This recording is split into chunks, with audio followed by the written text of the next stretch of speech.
السلام علیکم ورحمۃ اللہ وبرکاتہ۔ امید ہے آپ خیریت سے ہوں گے۔ آج آپ یہ ویڈیو دیکھ رہے ہیں، اس میں آپ کو بہت اہم سبق دینے کی ہم کوشش کریں گے۔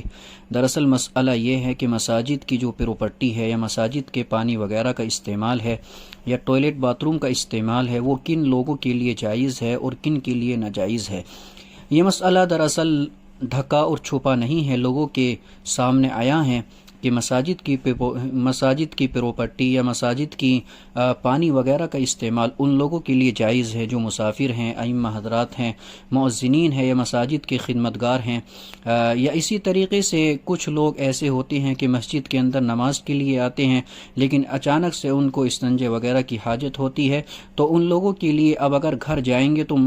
نماز کے نکلنے کا یا ختم ہو جانے کا ڈر اور خوف رہتا ہے، تو اس لیے ان لوگوں کے لیے جائز ہے کہ مساجد کی استنجا وغیرہ کا استعمال کر لیں۔ اور اس کے ساتھ ساتھ میں وضو خانے مساجد کے اندر اس لیے لگائے جاتے ہیں تاکہ اگر کسی آدمی کو ضرورت پڑے تو فوراً وضو کر لے اور نماز کے اندر شامل ہو جائے۔ وضو خانے کا قطعاً مطلب یہ نہیں ہے کہ آپ آئیں اپنے گھر سے خاص اسی لیے کہ ہم جائیں گے مسجد کے اندر اور اپنے چہرے کو، اپنے ہاتھ پیر وغیرہ کو مسجد کے اندر جائیں گے اور دھو کر واپس آ جائیں گے۔ ہم یہ سوچیں، ہم یہ سمجھنے کی کوشش کریں کہ یہ ساری فیسلٹیز مسجد کے اندر جو دی جاتی ہیں یہ صرف نمازی حضرات کے لیے ہیں کہ جو نماز کے لیے آئے اور ان کو ضرورت پڑ جائے تو ان کے لیے ہے۔ حالانکہ نمازی حضرات کے لیے بھی بہتر یہ ہے کہ گھر وغیرہ سے استنجا وغیرہ سے فارغ ہو کر آئیں۔ یہ تو مجبوری کے درجے کی چیز ہے کہ وضو کر لیں اگر وضو نہ کیا ہو، یا اسی طریقے سے وضو کر کے آئیں گھر پر لیکن وضو راستے میں ٹوٹ گیا یا ایسی کوئی ضرورت پڑ گئی کہ دوبارہ سے وضو کرنے کی ضرورت ہے تو اب وہ لوگ وضو کر سکتے ہیں۔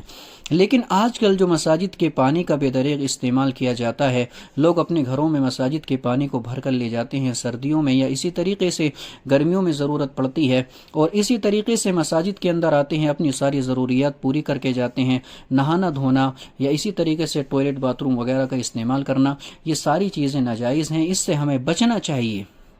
اور اہل صدور جو مساجد کے ذمہ دار ہیں یا اسی طریقے سے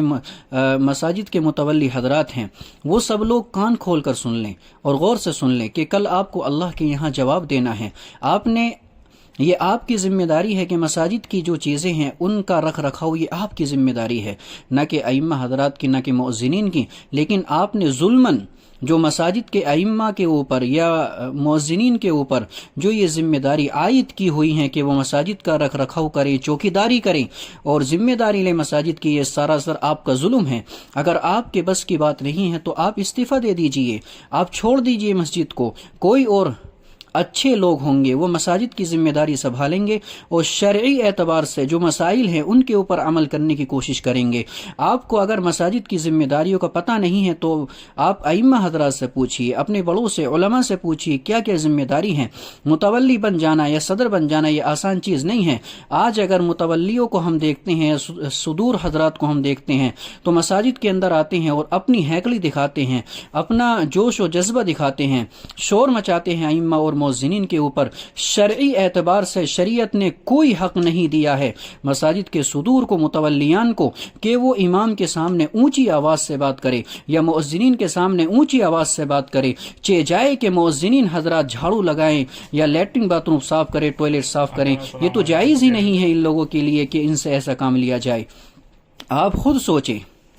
کہ نماز پڑھانا، یہ اذان دینا، یہ بہت اہم اور بڑی فضیلت کی چیزیں ہیں اور بہت بڑی عبادتیں ہیں، تو ایسا شخص جو نماز پڑھا رہا ہے، آپ کی قیادت کر رہا ہے، آپ اس سے ایسی کام لے، ایسی ذمہ داریاں اس کے اوپر عائد کریں، اور اگر اس سے یہ کام نہ ہو تو پھر آ کر اس کے اوپر غصہ اتاریں، اس کے اوپر اینٹ دکھائیں، یہ شرعی اعتبار سے جائز ہی نہیں ہے۔ آپ اپنے لیے جہنم کا راستہ تلاش کر رہے ہیں، جہنم کا راستہ تیار کر رہے ہیں۔ آپ کو بچنا چاہیے اس آگ سے جس آگ کا ایندھن انسان ہونے والا ہے، اور اس جہنم کی آگ سے جس کا ایندھن انسان ہے۔ تو ہمیں ایسی حرکتوں سے باز رہنا چاہیے، اور ایسے لوگوں کو جو مسجدوں کے اندر آتے ہیں اور مساجد کی چیزوں کا استعمال کرتے ہیں۔ آپ یہ ویڈیو دیکھ رہے ہیں، یہ جو حضرات ہیں مسجد کے اندر آتے ہیں اور 10 12 20 منٹ تک اپنے چہرے کو، ہاتھوں کو مسلتے رہتے ہیں، پانی کو بہاتے رہتے ہیں، ان کو پتہ ہی نہیں چلتا کہ پانی کتنی محنت سے بھرا جاتا ہے، اور اگر خدا نخواستہ کسی دن پانی ختم ہو جائے یا کسی دن پانی نہ رہے تو متولی حضرات یا صدور حضرات امام کے اوپر مؤذن کے اوپر شور مچاتے ہیں، ایسا کہ جیسا کہ یہ ذمہ داری ائمہ حضرات کی ہو، مؤذنین کی ہو۔ ایسے لوگوں کے لیے کوئی حق نہیں، وہ خود جو متولی ہیں یا صدور ہیں وہ خود مسجد کے غلام ہیں، نوکر ہیں، اور یہاں تک کہ مسجد کے ہی نہیں بلکہ ائمہ اور مؤذنین کے بھی وہ خادم اور نوکر ہیں۔ ان کو یہ خود ذمہ داری نبھانی چاہیے، ان کو خود خیال رکھنا چاہیے کہ مسجد کے اندر پانی ہے یا نہیں، اور اگر ہے تو کون لوگ پانی کا استعمال کر رہے ہیں اور کس طریقے سے استعمال کر رہے ہیں۔ ائمہ حضرات پر یہ ذمہ داری نہ ڈالی جائے، شرعی اعتبار سے یہ جائز ہی نہیں ہے۔ اور ہمیں یہ بھی سمجھنا چاہیے کہ مساجد کی جو چیزیں ہیں کون لوگ استعمال کر سکتے ہیں، وہ میں نے آپ کو ویڈیو کے شروع میں بتا دیا ہے۔ آپ اس ویڈیو کو دیکھیے اور سبق حاصل کیجئے۔ ہمیں بھی بچنا چاہیے اور اپنے بچوں کو بھی ہمیں مسجد کے پانی سے یا اسی طریقے سے مسجد کی چیزوں کے استعمال سے روکنا چاہیے، تاکہ کل قیامت کے دن اللہ تبارک و تعالیٰ کے یہاں ہم باعزت جا سکیں، اور اللہ تبارک و تعالیٰ کے یہاں جو سوال ہونے ہیں، جو کوشچنز ہمارے سامنے آنے ہیں، اللہ تعالیٰ ہمیں ان سے بچائے۔ اور مسجد کا جو پراپرٹی ہے، مسجد کی جو چیزیں ہیں یا مسجد کی جو اشیاء ہیں، اللہ تعالیٰ ان کے استعمال سے ہمیں بچائے، مسجد میں نماز پڑھنے کی توفیق عطا فرمائے اور عبادت کرنے کی توفیق عطا فرمائے۔ آمین۔ والسلام علیکم ورحمۃ اللہ وبرکاتہ۔